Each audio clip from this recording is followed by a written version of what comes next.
දේශකයන්න් වහන්සේ මාතලේ විහාරපාරේ ශ්‍රී විද්‍යානන්ත මහපිරිවෙන් විහාරාධිපති ශ්‍රී ලංකා රජරට විශ්වවිද්‍යාලයේ මානව ශාස්ත්‍ර අධ්‍යයන අංශයේ අංශාධිපති ජ්‍යෙෂ්ඨ කතිකාචාර්ය ආචාර්ය පූජ්‍ය ඔලගන්පත්තේ චන්දසිරි ස්වාමින් වහන්සේ. අවසරයි ස්වාමින් වහන්සේ. සමන්තා චක්ඛවාලේසු අත්‍රා ගච්ඡන්තු දේවතා සද්දම්මං මුනි රාජස්ස සුනන්තු සග්ග මොක්ඛදං ධම්මත් ශ්‍රවණ කාලෝ අයං බදන්තා ධම්මත් ශ්‍රවණ කාලෝ අයං බදන්තා ධම්මත් ශ්‍රවණ කාලෝ අයං බදන්තා නමෝ තස්ස භගවතු අරහතෝ සම්මා සම්බුද්දස්ස නමෝ තස්ස භගවතු අරහතෝ සම්මා සම්බුද්දස්ස නමෝ තස්ස භගවතු අරහතෝ සම්මා සම්බුද්දස්ස තංකින් මඤ්ඤත සක්ඛ්‍යා අපි නුසෝ පුරිසෝ භෝග හේතු භෝග නිදානං භෝගාදිකරණං ඒකං වාරත්තිං ඒකං වා දිවසං උපට්ඨං වාරත්තිං උපට්ඨං වා දිවසං ඒකන්ත සුඛපටි සංවේදී විහෙරියාති නොහේතු බන්ති. ශ්‍රද්ධා බුද්ධි සම්පන්න ප්‍රඥාවන්ත ගුණගරුක සුපින්වත්නි, අදත් අපේ නිත් ශ්‍රාවක පින්වත් ඔබ සියලු දෙනාටම මේ උතුම් තථාගත ධර්මය ශ්‍රවණය කරන්ට sannivedana කිරීම සඳහා පින්බර දායකත්වය ලබා දෙනවා පානදුර පින්වත් කීල්ස් නිවාස අංක 62 නිවසේ පදිංචි ඥානා විනෝද හේවා ගුණතිලක විශ්‍රාමික ගුරු මෑණියන් ඇතුළු පවුලේ සෑම දෙනා විසින් මේ උතුම් දේශනාවට දායකත්වයේ දරන පින්වත් ඔබටත් මේ උතුම් ධර්මය ශ්‍රවණය කරන රටවාසී ලෝකවාසී සියලු දෙනාටම මේ උතුම් ධර්මයත් තමන්ගේ ජීවිතයේහි යථාර්ථය අවබෝධ කරගෙන පරමාර්ථය අවබෝධ කරගෙන චතුරාර්ය සත්‍ය ධර්මය අවබෝධ කර ගැනීමට ඔබට ජීවිතයට ශක්තියක්ම වේවායි කියලා මුලින්ම හැමදෙනාටම ආශිර්වාදය කරන්නට කැමැතියි.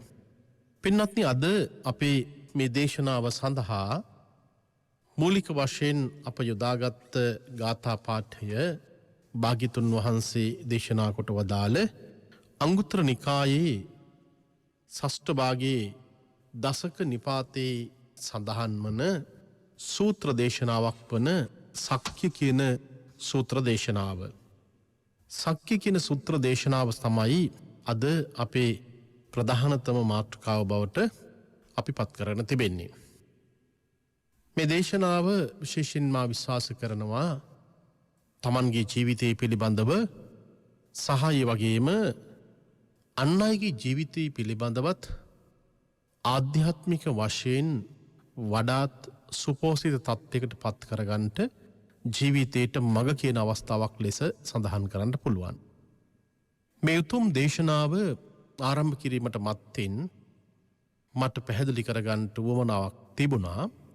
ඔබ සියලු දෙනාටම අද දේශනාවට දායකත්වයේ දරන පින්නතුන්ගේ පරමාර්ථයන් දිහා බලන ඊටත් ගැලපෙන ආකාරයට පුංචිවේට එසේ නැතොත් ඉතාමත්ම සංක්ෂේපයෙන් මුලින් මේ කාරණාව පැහැදිලි කරලා මේ සූත්‍ර දේශනාවට අදාළ වෙන මූලික කාරණාවන් පිළිබඳව මා ඔබට විස්තර කරලා දෙන්නම්.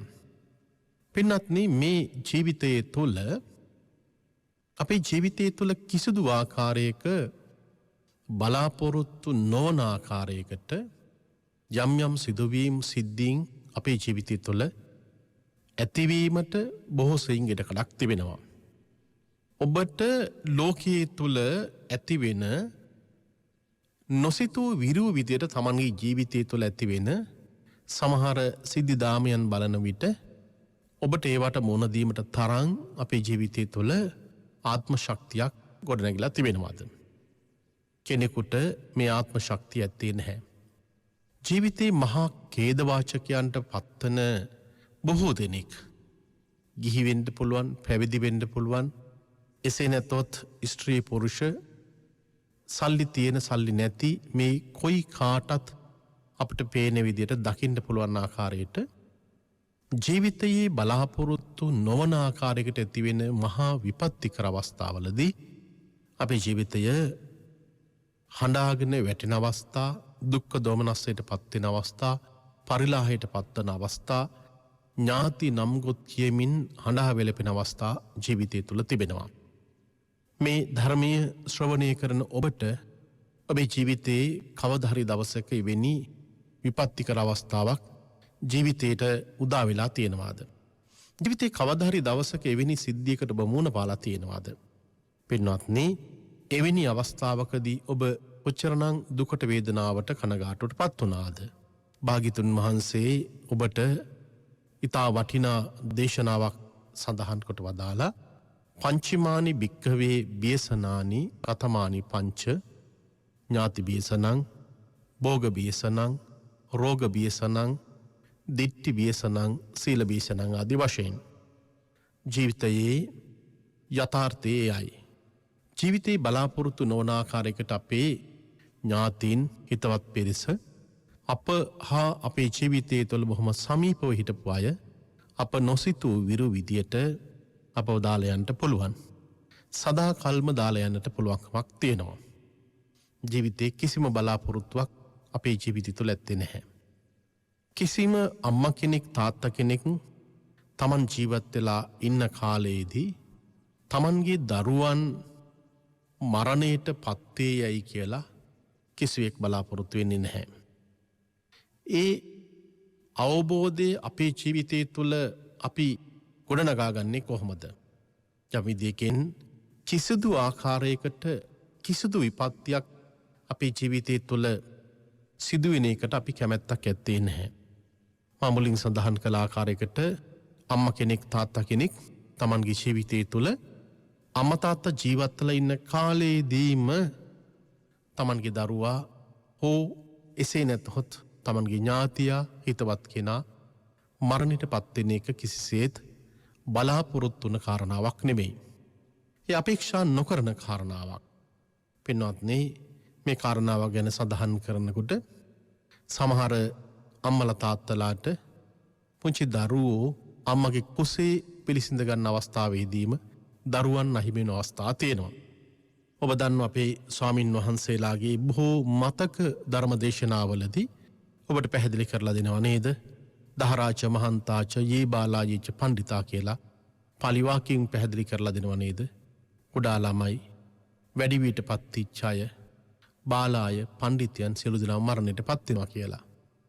ඒ කාරණාව එහෙම තියෙද්දිම මා ඔබට අවධාරණය කළේ අම්මගේ කුසේ ඉන්නකොටම දරුවන් මරණයට පත් වෙන අවස්ථා තියෙනවා.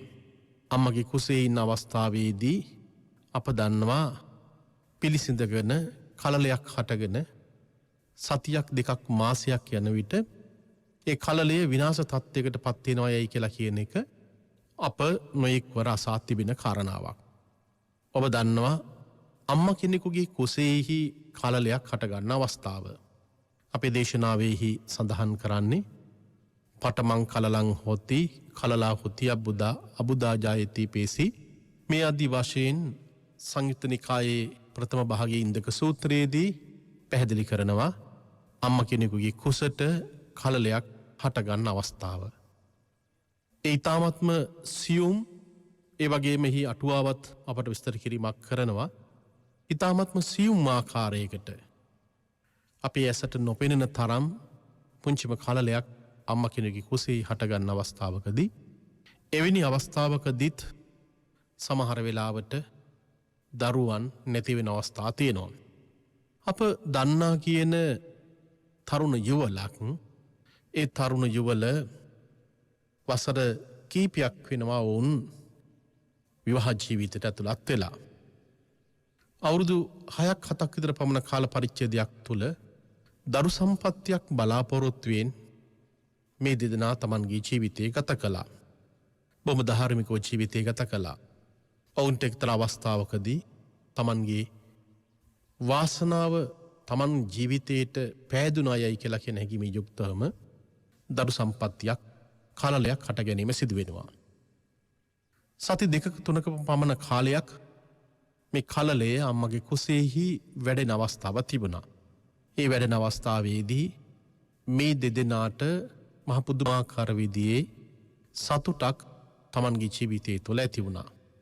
කොයිතරම්නම් සතුටක් තියෙනවද කියලා කිව්වොත් ඔවුන්ගේ සිත් වෙනදා තමන්ගේ මනස තුළ දොම්නසින් කාලය ගත කරපු අයට වඩා ඔවුන් බොහෝ කාලයක් දරු සම්පතක් බලාපොරොත්තුවෙන් බොහොම දුක්මුසු ස්වරූපෙන් හිටියත් ඒ දරු සම්පත්තිය තමන්ගේ ජීවිතයට ලැබුණු අවස්ථාවේදී කලලයක් හටගත් අවස්ථාවේදී අපරවාන විදියට සතුටට ප්‍රීතියට පත්වෙන්න පටන් ගත්තා. පින්වත්නි, ටික දවසක් යන විට මාසයක් එකහමාරක් යන විට මේ කලල අවස්ථාවන් පිළිබඳව අපටද දැනුම් දීමක් සිදු කළා. මෙහෙම දරු ගැබක් පිහිටලා තිබෙනවා කියලා. අපත් ඔවුන්ට ආශිර්වාදය කළා. පින්වත්නි, ටික දවසක් යන විට ඔවුන් අඬාගෙන කතා කළේ ඒ තමන්ගේ කුසට ආපු කලලය ඒ දරු සම්පත යම් ආකාරයකින් ආබාධයකට ලක් වෙලා ඒ කලල අවස්ථාව නැති වෙලා ගියා කියලා. යම් ආකාරයක ධර්මයේ තුල පෙන්වන්නේ අම්මා කෙනෙකුගේ කුසට කලලයක් හටගත් අවස්ථාව තමයි චිත්ත රූපයක් ගොඩනැගිච්ච අවස්ථාව තමයි මනුෂ්‍ය ජීවිතයක් මේ ලෝකයට හටගත් අවස්ථාව විතර සලකන්නේ. බොහොම පුංචි කාලයක් මාසයයි සති 2-3ක පමණ කාලයක් අප්‍රමාණ විදියට සතුටට පත්තිච්චි ඒ යුවල ජීවිතේ බලාපොරොත්තු නොවුණු අවස්ථාවකදී අර කලලය අවස්ථාව නැති වෙනකොට ඇතිවිච්චි වේදනාව ඒ යුවලගේ කොයිතරම්නම් හැඟුම්බර ස්වරූපයක් තියෙනවද කියලා කිව්වොත් ඔවුන් අඬන වැළපෙන ශෝක කරන ස්වභාවය දැක්කට පස්සේ පෘථග්ජන අපටත් ඒ පිළිබඳව යම් ආකාරයක කම්පනයක් ඇති වෙනවා. හැබැයි ධර්මානුකූලව මා ඔවුන්ට විවරණය කරලා දුන්නේ කිසියම් අවස්ථාවකදී අම්මා කෙනෙකුගේ කුසට දරුවෙක් පිළිසිඳ ගන්න අවස්ථාව එළමෙන විට ඒ පිළිසිඳ ගන්න අවස්ථාවේදී එවැනි දරුවෙක් නැති වෙනවා යයි කියලා කියන එක ඇතැම් වෙලාවට කර්මානුරූපවම ඒ දේ සිද්ධ වෙන්න පුළුවන්කමක් තියෙනවා.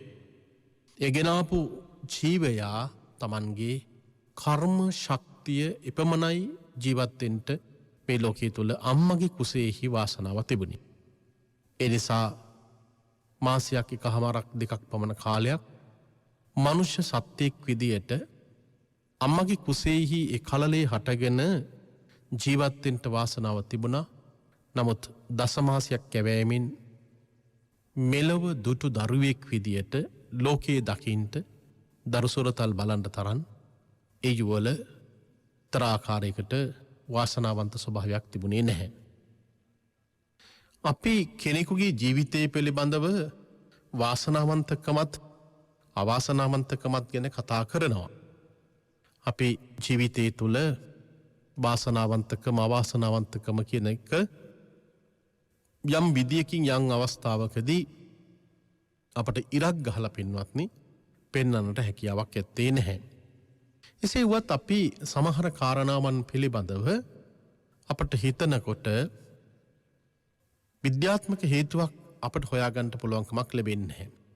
ඔබ හිතන්න අම්මා කෙනෙකුගේ කුසට කලලයක් ඇවිල්ලා මාසයක් 2-3ක් යන විට ඒ මාසයක් 2-3ක් පමණ කාල පරිච්ඡේදයේ තුලම දරුවා වර්ධන තත්ත්වයට පත්වෙලා කිසිදු ආකාරයක ජීව විද්‍යාත්මක විදියට සාධකයක් හොයාගන්නට හැකියාවක් ඇත්තේ නැහැ.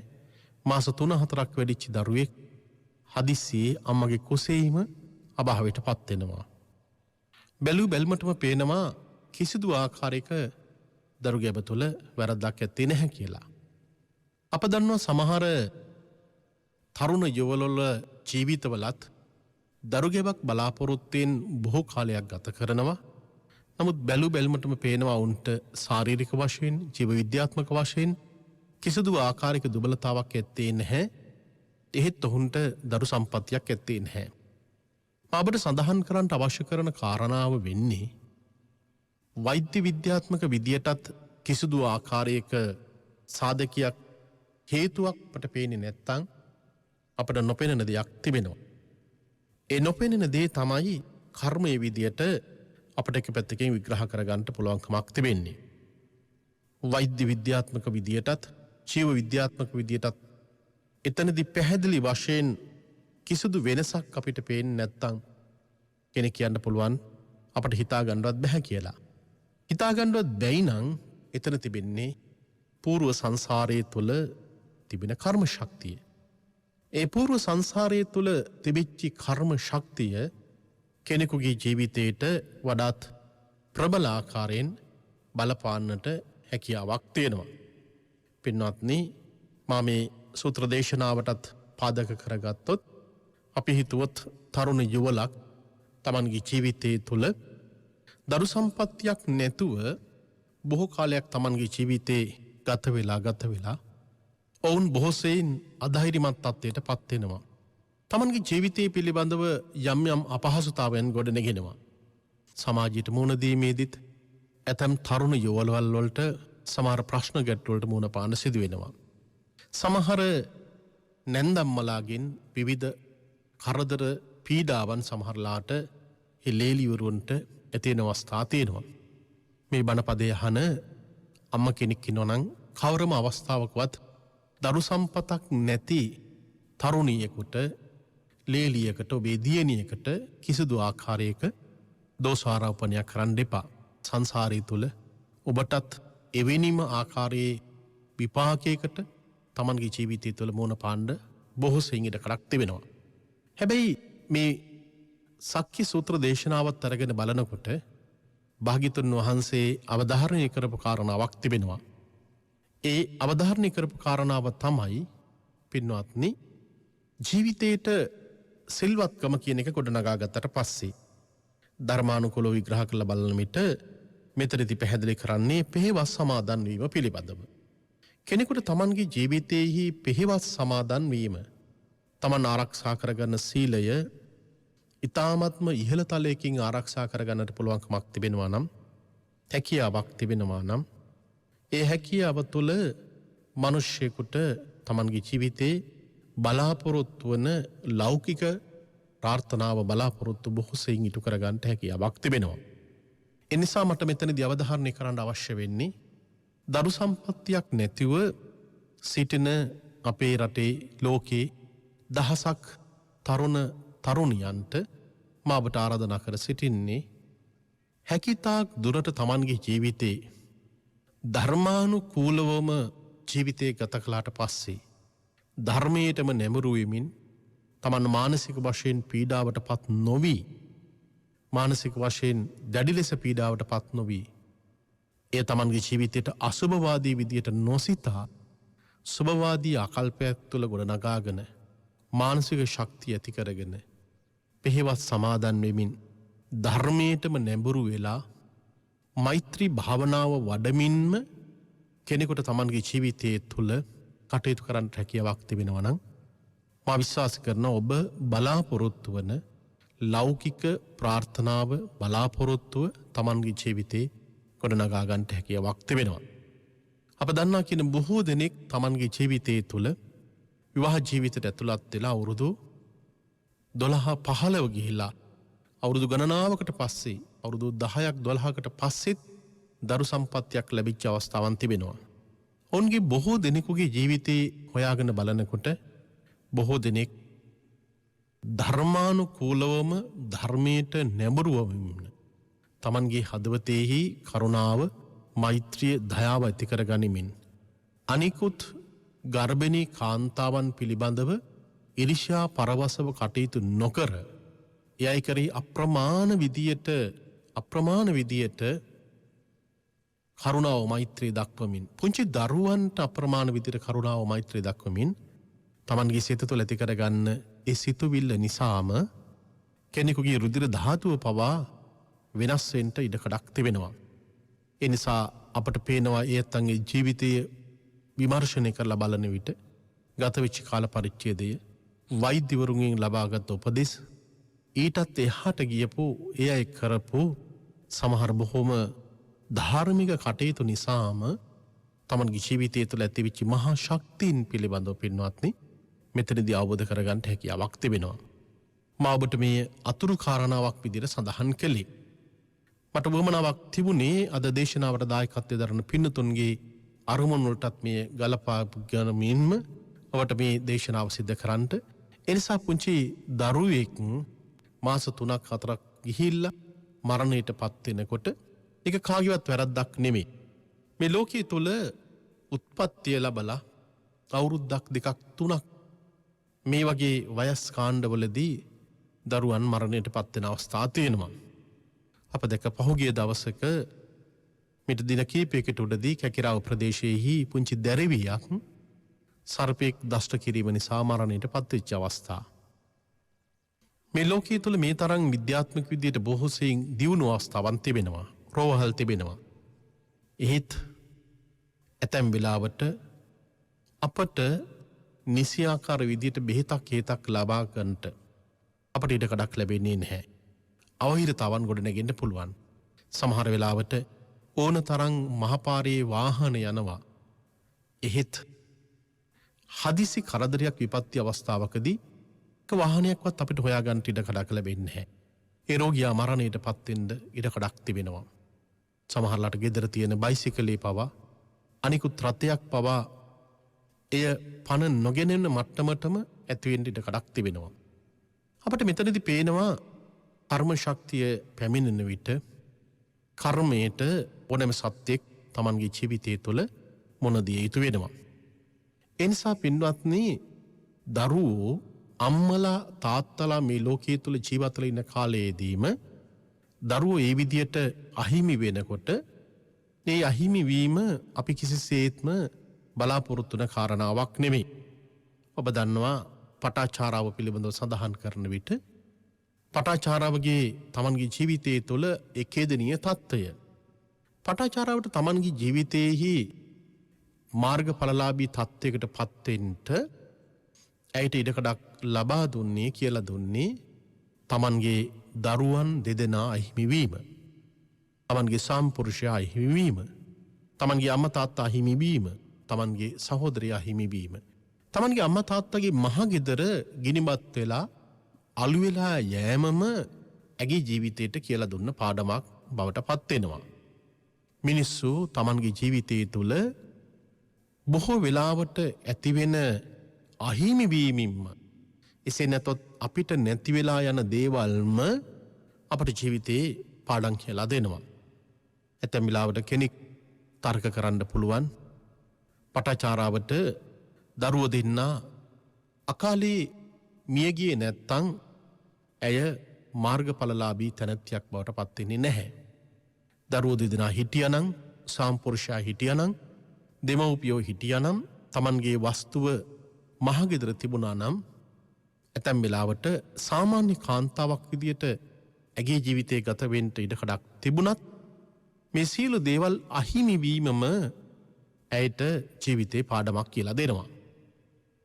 ඒ නිසා ජීවිතය තුළ මිනිසෙකුට මේ අහිමි වීමම Tamanගේ ජීවිතයට පාඩමක් විදියට කහ ගන්නට පුළුවන්කමක් තියෙනවා. ඒ නිසා අපට පේනවා වයස අවුරුදු 10ක් 15ක් 20ක් පමණ කාල පරිච්ඡේදය තුලත් අම්මලා තාත්තලා විශාල බලාපොරොත්තු තියාගෙන ජීවිතය ගත කරනකොට දරුවන් මිය දෙන අවස්ථාවන් තිබෙනවා.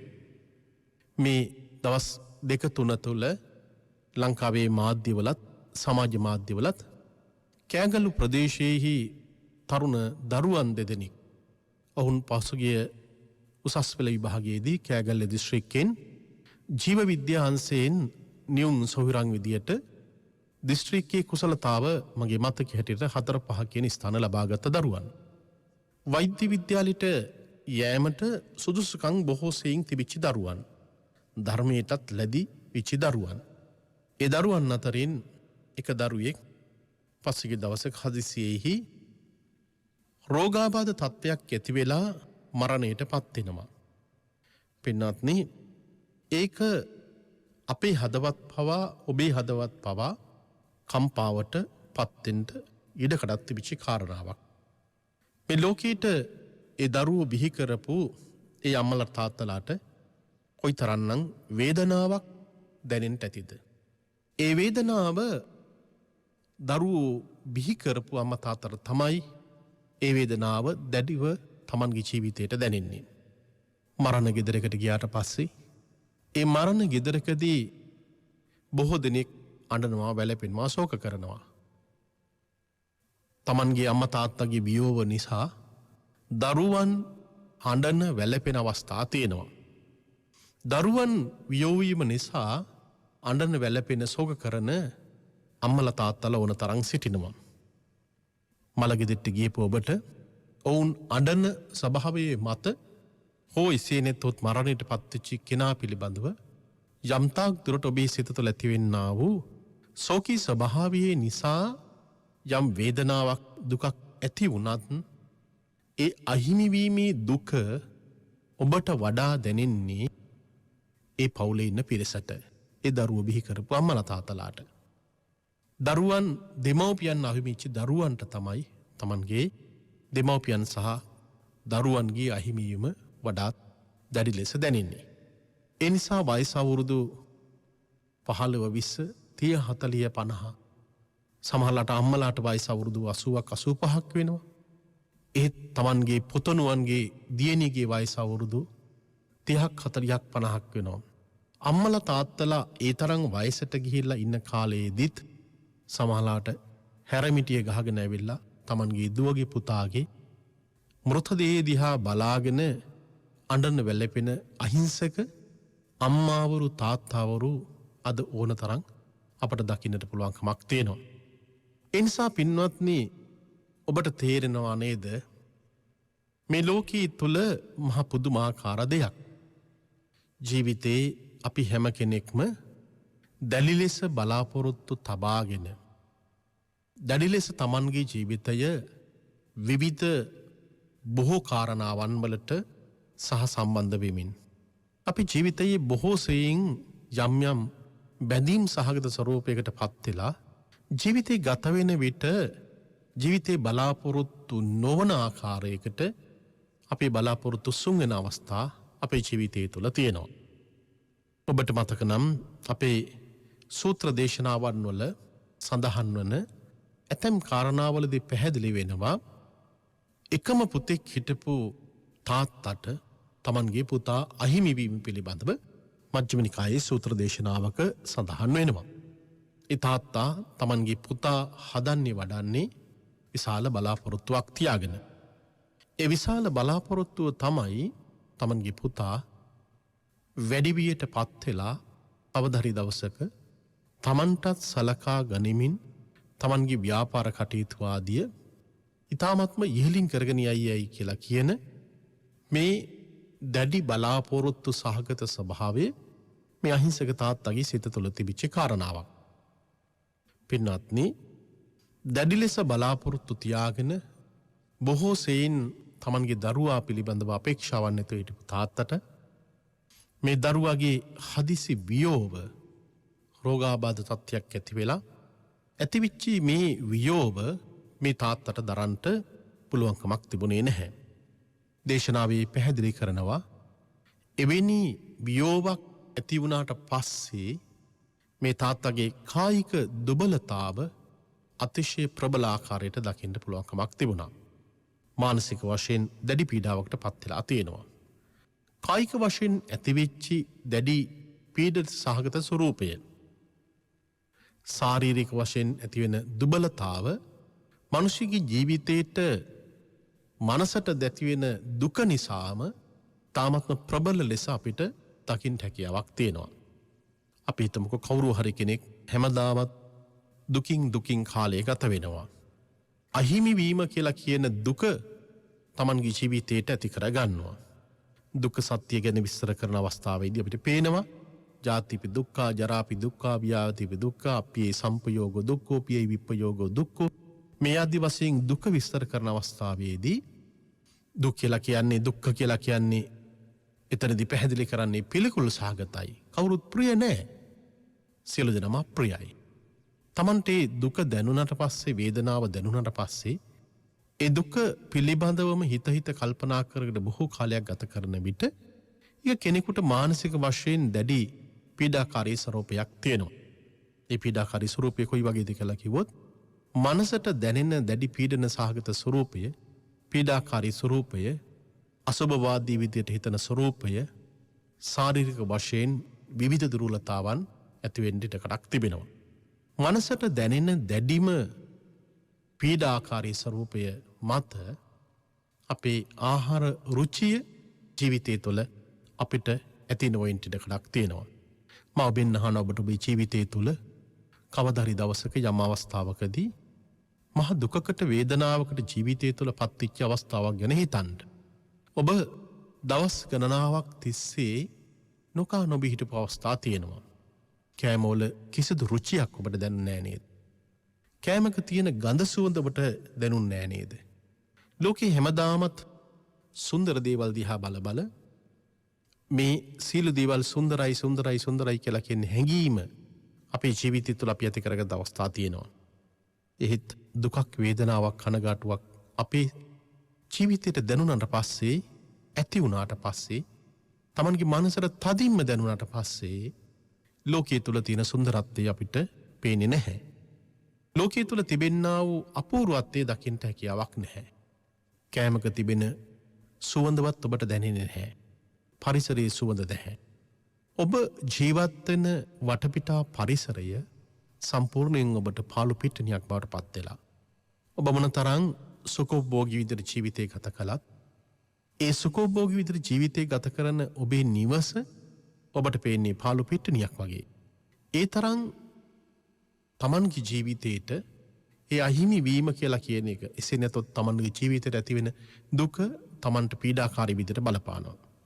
ඔබ හිතන්න කෙනෙක් අවුරුදු ගණනාවක් තිස්සේ මේ දුක පිළිබඳවම හිත කල්පනා කර Tamanගේ මනස ඒ වෙනුවෙන්ම යෙදුනොත් එහෙම අපි ඒකට ධර්මයේ තුල ගැඹුරු ධර්මයට යනකොට අපි සඳහන් කරනවා සංඥාවක් Tamanගේ සිත ඇතුලේහි දැඩි ලෙස බැඳිච්ච අවස්ථාවක්. සංඥාවක් දැඩි ලෙස Tamanගේ මනස තුල බැඳෙනකොට ඒ බැඳෙන අවස්ථාවේදී එය ගැන හිත කල්පනා කර ඉන්නකොට අපි ඒකට කියනවා විතක්ක කියලා කියනවා. මේ විතක්ක කියන එක නිතරම හිත කල්පනා කරන දේ. බොහෝ කාලයක් Tamanගේ මනස තුල ඒ සිතුවිල්ලම ගොඩනැගුණාට පස්සේ අපි කියනවා ප්‍රපංචයක් Tamanගේ මනස තුල ඇති වුණා කියලා. ඒ ප්‍රපංචයට අනුකූලවම අපේ ජීවිතය ගත වෙනකොට අපි තවත් දැඩි ලෙස පීඩාකාරී තත්යකට පත් වෙනවා. එනිසා මේ ප්‍රපංචය Tamanගේ මනස තුල ස්ථාවර සංකල්පයක් විදියට, අදහසක් විදියට ගොඩනගෙනකොට ඔබට එය දැඩි ලෙස පීඩාකාරී තත්ත්වයක් ඇති වෙනවා. මම සඳහන් කළේ කිසියම් කෙනෙක් Tamanගේ ජීවිතය තුළ ඒ අහිමි වීම පිළිබඳවම හිත කල්පනා කර ඉන්න විට Tamanගේ මනසට ඒක දැඩි ලෙස දැනෙන්න පටන් ගන්නවා. මනසේ තැම්පත් වෙච්ච අදහසක් බවට පත් වෙනවා. නිතරම ඔබට මතක් වෙනවා. ඔබ කණ්ඩ ගියත්, නාන්න ගියත්, අඳින්න ගියත්, ලස්සන දෙයක් බලන්න ගියත්, දකින්න ගියත් ඒ සිතුවිල්ලම Tamanගේ මනස තුළ හොල්මන් කරන්න ඔබ මේ ජීවිතයේ තුළ පරාජිත චරිතයක් බවට පත් වෙනවා. මම සඳහන් කරන්නේ ඔබ ධර්මයේ ඉදිරියේහි පරාජිත චරිතයක් බවට පත් වෙලා ජීවිතේ එක්තරා ආකාරයකට අනාථ භාවයකට ඔබේ ජීවිතය තුළ පත් වෙලා. ඒ නිසා අපි අවබෝධ කරගත යුතු කාරණාව තමයි මානසික වශයෙන් ඇතිවෙන මේ පීඩාකාරී ස්වરૂපය කියලා කියන්නෙම ඔබේ රුධිර ධාතුවට මේක බලපානවා. බොහෝ වෙලාවට කෙනෙක් ඒ ගැනම හිත කල්පනා කර හිටියොත් තමන්ගේ රුධිර ධාතුව එසේ නැතොත් ලේ සම්පූර්ණයෙන් අපිරිසුදු තත්ත්වයට පත් වෙනවා. රුධිර සංසරණයේ වෙනස් වීම ඇති වෙන්න පුළුවන්. ඒ පීඩාකාරී ස්වභාවය නිසාම අධි රුධිර පීඩනය ඇති වෙන්න පුළුවන්. ඒ වගේම කොලෙස්ටරෝල් ප්‍රමාණය වැඩි වෙන්න පුළුවන්.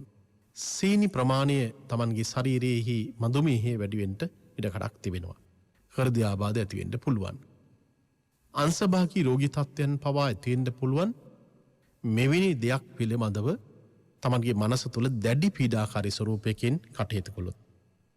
මම ඔබට සඳහන් කරන්නේ පින්වත්නි, මෙන්න මෙවැනි අවස්ථාවකදී තමන්ගේ ජීවිතය තුළ ඇතිවෙන පීඩාකාරී සහ නොයෙකුත් දේවල් නිසා බොහෝ දෙනෙක් අවුරුදු ගණනාවක් තිස්සේ තමන්ට අහිමි වෙච්ච අතීතයේ පිළිබඳව හිතමින් කල්පනා කරමින් තමන්ගේ ජීවිතය ගත කරනවා.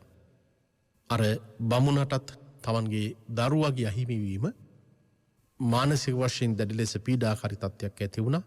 කායික දුබලතාවන්ටත් එය බලපෑමක් ඇති වුණා. භාග්‍යවතුන් වහන්සේ අපට සංයුත්ත නිකායේ අරඤ්‍ය සූත්‍ර දේශනාවෙදිත් පැහැදිලි කළේ අතීතං නානුචෝචන්ති නප්පජත්තන්ති නාගතං.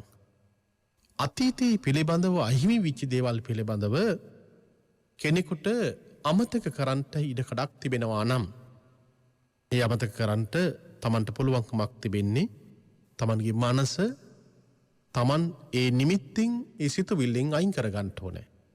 අතීතයේ සිතුවිලිත් එක්ක අපේ ජීවිතයේ අහිමි වෙච්ච දේවල් පිළිබඳව සිතුවිලිත් එක්ක ජීවිතේ ගත වෙන්න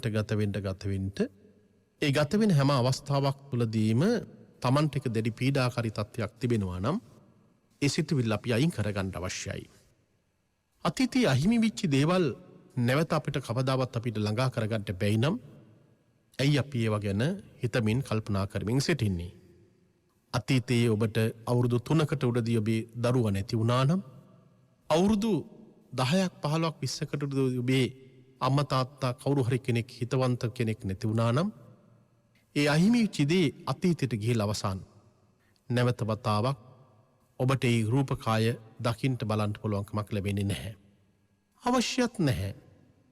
සංසාරය තුලත් ඔබ නියම ධර්මයට අනුගත වෙලා නම්, ධර්මයේ අවබෝධ කරගෙන තිබෙනවා නම්, මා විශ්වාස කරන්නේ ඔබට එහෙම ප්‍රාර්ථනා කරන්න අවශ්‍ය වන්නේ නැහැ. මතු සංසාරෙත් මට නැවත වතාවක් මුණ ගැහෙවයි කියලා. මා නම් ඔබට නිරන්තරයෙන්ම අවධාරණය කරන්නේ සංසාරයේ තුල නැවත වතාවක් අපි මුණ නොගැසිය යුතුයි. සංසාරය තුළ නැවත වතාවක් අපි මුණගැසෙන්න ඕනෑයි කියලා කියන ප්‍රාර්ථනාවම අපේ තෘෂ්ණාවත් එක්ක බැඳිච්ච කාරණාවක්. අපි ඉපදෙනවායයි කියලා කියන්නෙම නැවත වතාවක් මේ අහිමි වීමේ මහා දුක් ගොඩකට ජීවිතය තුළ නැවත වතාවක් මුලපිරීමමයි. එනිසා අතීතයේ අහිමි වෙච්ච දේවල් ගැන හිත කල්පනා කර වැළපෙන දහසක් අම්මාවරු, තාත්තාවරු, දරුවෝ අදත් අපේ ජීවිතය තුළ ඕනතරම් දකින්න හැකියාවක් තියෙනවා. අපි බොහෝ වෙලාවට කියන්නේ තාත්තා හිටියානම්, අම්මා හිටියානම්, පුතා හිටියානම් අපිට මෙහෙම වෙන්නේ නැහැ. අපි කවදාවත් මෙහෙම දුකකටපත් වෙන්නේ නැහැ. අපි කවදාවත් මහපාරට ඇද වැටෙන්නේ නැහැ. අපි කවදාවත් අපේ ජීවිතය තුළ මේ තරම්නම් අපි දුක් දෝමනසකටපත් වෙන්නේ නැහැයි කියලා අහිමි වෙච්ච අතීතයේ පිළිබඳව අපි කියමින් වැළපෙමින් ශෝක කරන අවස්ථාවන් තියෙනවා. මා කියන්නේ අපිට අහිමි වෙච්ච දේ පිළිබඳව ওই විදියට යම් දේවල් සඳහන් කිරීමෙන් ඔබට ලැබෙන ඵල ප්‍රයෝජනය මොකක්ද? ඔබ තවත් ඒ අතීතයේ සිදුවීම් එක්ක තමන්ගේ ජීවිතයේ තුළ ඒ ගැනම හිතමින් කල්පනා කරමින් පීඩාකාරී තත්ත්වයකටපත් වෙනවා මිසක් ඔබට එයින් නිදහස් වෙන්න හැකියාවක් ඇත්තේ නැහැ. ඒ නිසා එමිනි සිතුවිල්ලකින් කවුරු හරි කෙනෙක් තමන්ගේ ජීවිතයේ තුළ බැඳිලා සිටිනවා නම් මේ උතුම් තථාගත බුද්ධ වචනය මේ රාත්‍රී කාලයේදී ශ්‍රවණය කරන ඔබ ජීවිතේ මොනියම් වූ අහිමිවීමක් තමන්ගේ ජීවිතය තුළ සිදුවලා තිබෙනවා නම් මානව ජීවිතය තුළ අප තුළ ඇතිවෙන්නා වූ බොහෝ බැඳීම් තිබෙනවා.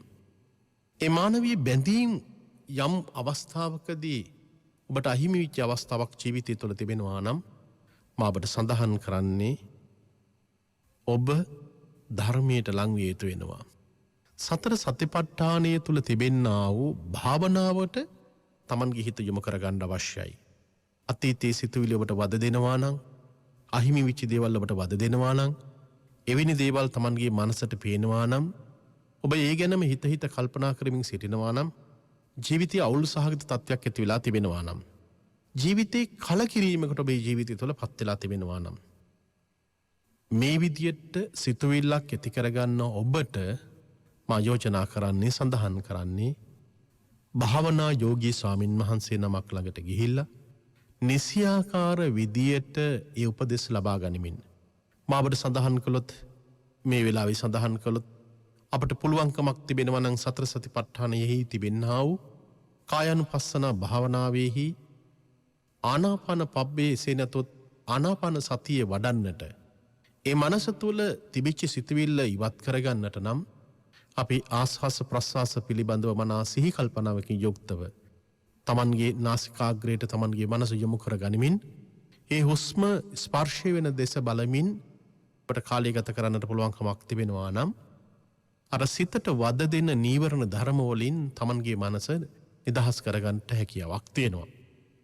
ඔබ කරුණා කරලා ඔබේ ජීවිතයේ එවැනි මාවතකට ඔබ යොමු නොකරගත්තොත්, අපි ජීවිතයේ බොහෝ කාලයන් වලදී ජීවිතේ සැඳෑ සමය වෙන්න පුළුවන්, මධ්‍යම කාල පරිච්ඡේද වෙන්න පුළුවන්, අපට අපේ ජීවිතය තුළ මහා දුකකින් වේදනාවකින් ජීවිතය ගත කරන්න ඉඩකඩක් තිබෙනවා. ඒ නිසා එවැනි අවස්ථාවකට Tamanගේ මනස යොමු කරගත්තට පස්සේ Tamanගේ මනසට වද දෙන්නා වූ නීවරණ ධර්ම වලින් Tamanගේ මනස යටපත් කරගෙන මනස සිහි කල්පනාවක් ඇති කරගෙන කටයුතු කරන්න පුළුවන්. ඔබට එවැනි වේදනාවක්, සිතුවිල්ලක් Tamanගේ මනස තුළ තියාගෙන එවැනි භාවනාවකට Tamanගේ සිත යොමු කරගන්නට බැරි වෙනකොට, එසේ නැතොත් භාවනාවට Tamanගේ සිත පුහුණු කරන්න යන අවස්ථාවේදී Tamanට එක කරන්න බෑ, වද දෙනවා, අමාරුයි, ඉසේරදී Tamanගේ මනස එක තැනක තියෙන්නේ නැයයි කියලා කෙනෙක් දුර්මක තත්යකට පත් වෙන්න පුළුවන්. විවිධ සිතුවිලි Tamanගේ මනසට ඇතුල් වෙන්න පුළුවන්. එහෙත් ඔබ සතිමා විනීය ලෝකී අභිජ්ජා දෝමනස්සන්, ඔබ බොහොම සිහි කල්පනාවෙන් යුක්තව වීරියවන්ත විදියට, ඒ වගේම ප්‍රඥාවෙන් යුක්තව ඔබට ඒ කටයුතු කරන්නට පුළුවන්කමක් තිබෙනවා නම්, ක්‍රමෙන් දවස් 2-3 සතිය, මාසයේ, අවුරුද්ද පුරාවටම Tamanගේ මනස එවැනි සිතුවිල්ලක් හරහා, Tamanගේ කුසල චේතනාවක් හරහා සිත වඩන්න පුළුවන්කමක් තිබෙනවා නම්, ඔබට අතීතයේ අහිමි වෙච්ච ඒ සංඥාවන් Tamanගේ මනස තුළින් අයින් කරගන්න පුළුවන්. අනිච්ච සංඥාව වඩන්නට පුළුවන්කමක් තිබෙනවා. මේ දේශනාවේදී අපිට පැහැදිලි කරගත යුතුම කාරණාව තමයි, අනිච්ච සංඥාවකට Tamanගේ මනස එතනදී යොමු කරගන්න පුළුවන්කමක් තියෙනවා. ඔබට සඳහන් කරන්නම්, අපේ පෙර දේශනාවන් වලත් සමහරවිට ඔබ ශ්‍රවණය කරලා තිබෙනවා. අර ශෝක සල්හරණ සූත්‍ර දේශනාව. මුණරාජ රජතුමාට Tamanගේ බිරිඳ භද්‍රා දේවිය පුදුම ආදරෙන් සෙනෙහසින් ලිංගතුව හිටපු දෙදෙනෙක්. දෙදෙනා ගමන් බිමන් ගියේ, කෑම බීම ගත්තේ, මේ සියලුම දේවල් සිද්ධ කළේ එකම ආකාරයකට. පුදුම බැඳීමක්. භද්‍රා දේවියගේ අහිමි වීම, හදිසිය අහිමි වීම මුණරාජ රජතුමාට දරන්නට පුළුවන්කමක් තිබුණේ නැහැ. ඇගේ දේහය Tamanගේ නිවසේ තියාගෙන තෙල් ගල්වලා ඒ දේහය දිහා බලමින් නිරන්තරයෙන්ම රජතුමා කටයුතු කරන්න පටන් ගත්තා. මරණයට පත්වෙච්චි කෙනෙකුගේ රූපකාය කියලා කියන්නේ අපිට ඇත්ත වශයෙන්ම මෙතනද ගත යුතු කිසි දෙයක් ඇත්තේ නැහැ. නාම රූප ධර්මතා තුළින් රූපකාය පමණක් තිබෙනවා, නාමය ඉවත් වෙලා ගිහිල්ලා. දර කොටයක් වගේ කිසිදු ජීවයක් නැති, ප්‍රාණයක් නැති, අපි අඬන වැළපෙන කිසිදු දෙයක් ඔහුට දැනෙන්නේ නැති, ගෙදෙට්ට එන මිනිසු පිළිබඳව ඔබේ මල රූපයේ දිහා, ඒ මැරුණු මල රූපයේ දිහා ගේන මල් වඩන්, ශෝක පණිවිඩ, මේ කිසිවක් ඒ මරණයට පත්වෙච්චි මල රූපයට දැනෙන්නේ නැහැ. අපි හරියටම බුද්ධිමත් විදිහට කල්පනා කරලා බැලුවොත් මේක එක්තරා ආකාරයකට සම්මුති ලෝකයේ තුල අපි කටයුත්තක් කළා මිසක්ක පරමාර්ථයට යන විට මෙතනදී කිසිදු දෙයක් ඇත්ත වශයෙන්ම දකින්න හැකියාවක් ඇත්තේ නැහැ. සියලු දේවල් නිෂ්ඵල ක්‍රියාවන් විදිහට හඳුන්වා දෙන්න පුළුවන්. මරණයට පත්තිච්ච කෙනාගේ බැනර් ගහලා තියෙන එක, ඒ වගේම මල් වඩන් ගෙනත් තියෙන එක, අඬන එක, වැළපෙන එක, ශෝක කරන එක, මේ සකල විද දේවල් මිනිසු දහසක් දෙනා මිනිසු ගරු සත්කාර සම්මාන කරන දේවල්, ඒවා එකක්වත් මරණයට පත්වෙච්ච කෙනාට ලැබෙන, එසේ නැතොත් එයාට දැනෙන දෙයක් නෙමෙයි. ජීවත්වලයි මිනිසුන්ට තමන්ගේ මනස තුළට දැනෙන දෙයක්. ඒ නිසා අපිට පේනවා මරණයට පත්වෙච්ච මලකුණක් මොනතරම් ලස්සන සලසලා ආභරණ දාලා වෙලා තිබුණත් ඒ මලකුණක්ම තමයි. අය එහි ගත යුතු දෙයක් ඇත්තේ නැහැ. පින්වත්නි, මුණරාජ රජතුමා භද්‍රා දේවිගේ මෘතදේහය තෙල් ගල්වලා තමන්ගේ නිවසේහි තියාගෙන හිටිය බොහෝ කාලයක්. එහෙත් රජතුමාට පේනවා තමන්ගේ හිතට කොයි තරණං වේදනාවක් ඇති වෙනවද කියලා.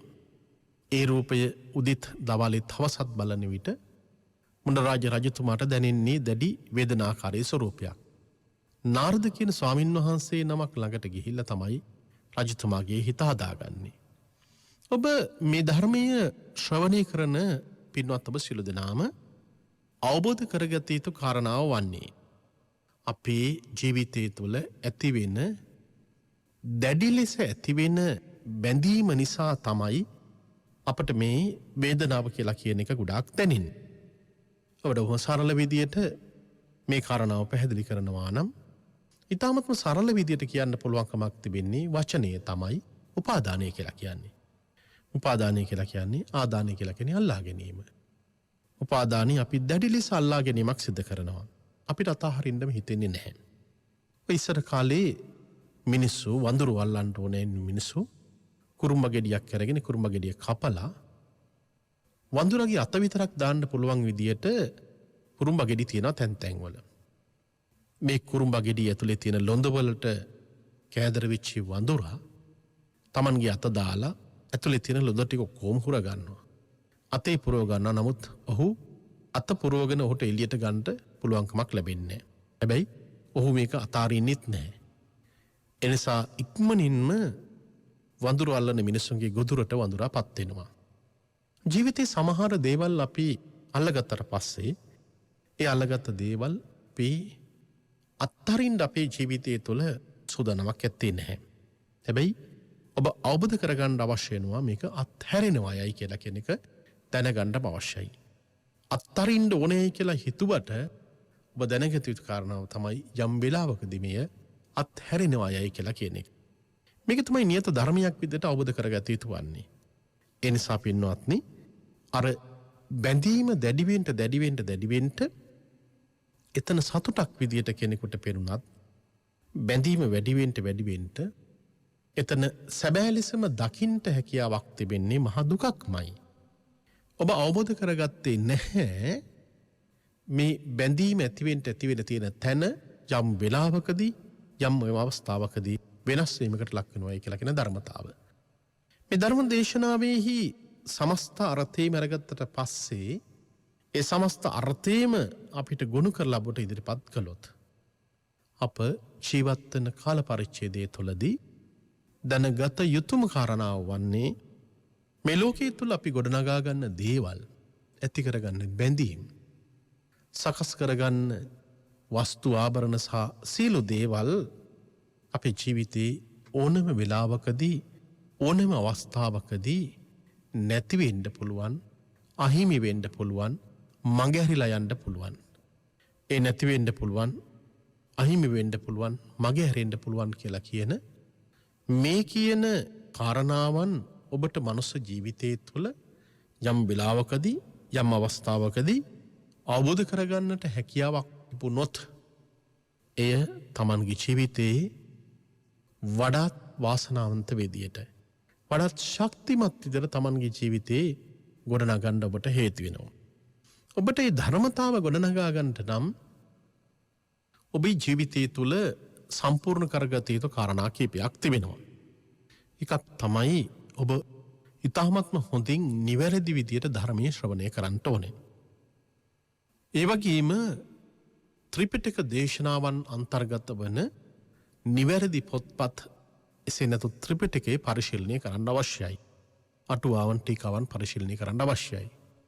ඊළඟට ඔබට හොඳම කාරණාවක් තමයි මේ ධර්ම අවබෝධය ඇති කරගන්න නම් ධර්මී ප්‍රත්‍යක්ෂ කරගන්න ඕන තමන්ගේ ජීවිතේහි.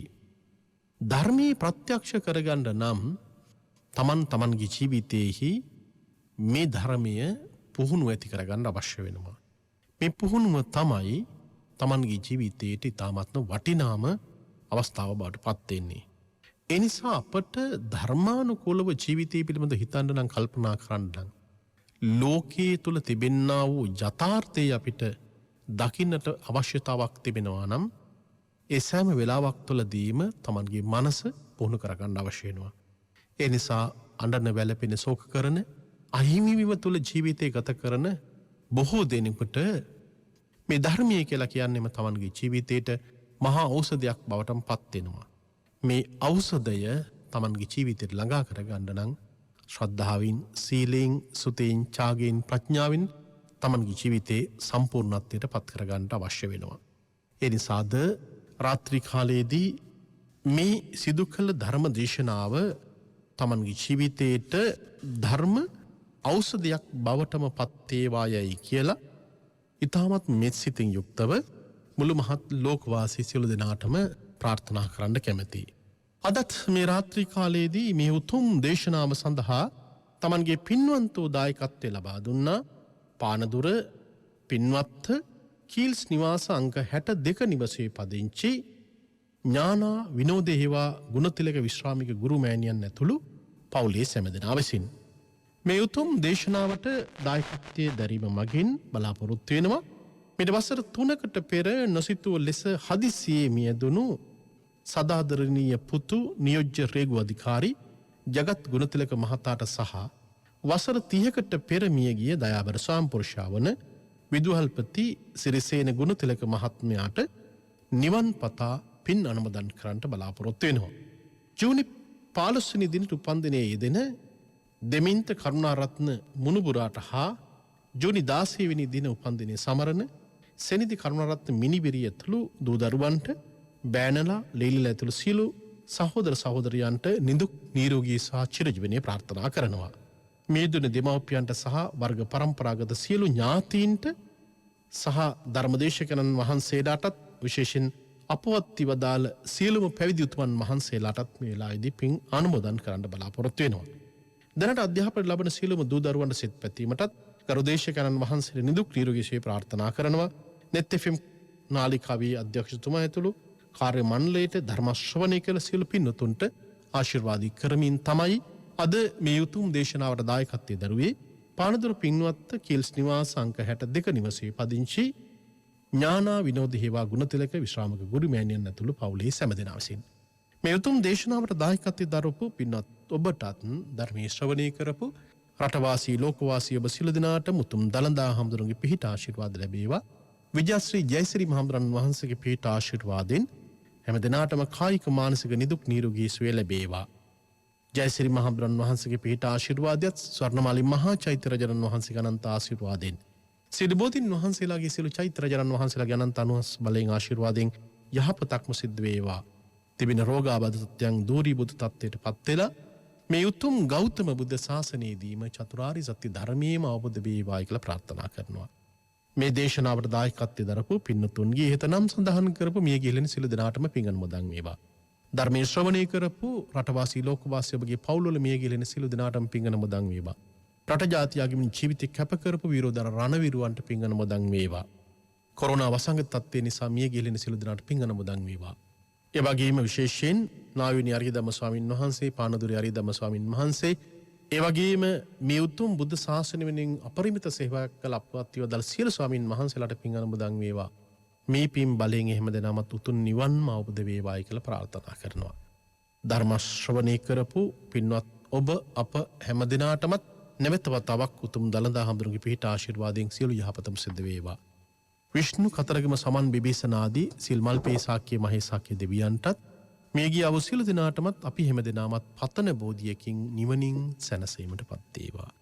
අඛාසට්ඨාච බුම්මට්ඨා දේවානාගා මහින්దికා පුඤ්ඤන්තං අනුමෝදිත්වා චිරං රක්ඛන්තු ලෝක සාසනං අකාසට්ඨා ච බුම්මට්ඨා දේවානාගා මහින්దికා පුඤ්ඤන්තං අනුමෝදිත්වා චිරං රක්ඛන්තු දේශනං අකාසට්ඨා ච බුම්මට්ඨා දේවානාගා මහින්దికා පුඤ්ඤන්තං අනුමෝදිත්වා චිරං රක්ඛන්තු ත්වං සදාති. හැම දිනාටම සම්මා සම්බුදු සරණයි.